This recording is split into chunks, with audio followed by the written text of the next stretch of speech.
Morning, Chino. May tanong lang ako. Bilang isang top 1 ng Africa at napalaki mo ang AIM Global sa ibang bansa, lalo na sa Africa, anong message mo sa mga OFW natin na nag-AIM Global doon sa iba-ibang bansa? Good morning sa inyo lahat. Wala talaga ibang ginawa ko. Kung una-una naniniwala ako sa AIM Global, naniniwala ako sa mga tao may-ari na kumpanya, naniniwala ako sa mga tao na imbita sa akin mga upline school.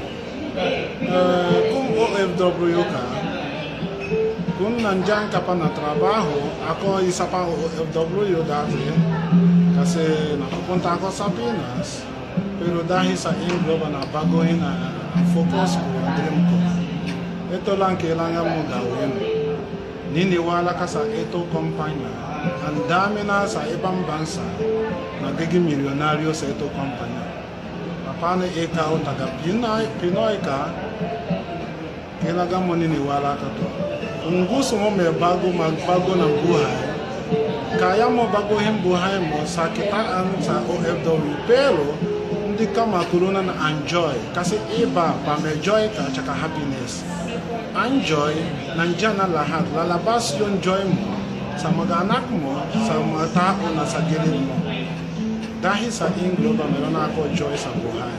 Kasi happiness, pwede ka bilhin ng happiness. Pero enjoy, hindi ka pwede bilhin yun. So, kailangan mo, nahirapan ako dati, paggawan itong negosyo. Hindi ako magsalita Tagalog, wala ako kilala. Pero dahil nagtiwala ko sa talaga may pag-asa dito sa ito kumpanya, na dinala ko sa Nigeria, baka ikaw, yun nangyari sa buhay ko, pwede baka mangyari sa iyo ito. Dahil, una-una, niniwala ko na ginawa ko ito sa Pinoy, sa Pinas. Na lumaki ako network ko dito sa Pinas, nandi ako taga dito. Nauwi ako sa Nigeria, lalo na ako na yumaman. Ang dami maganda nangyari sa buhay ko dahil sa Alliance Motion. Wala kailangan mo gawin, niniwala ka lang.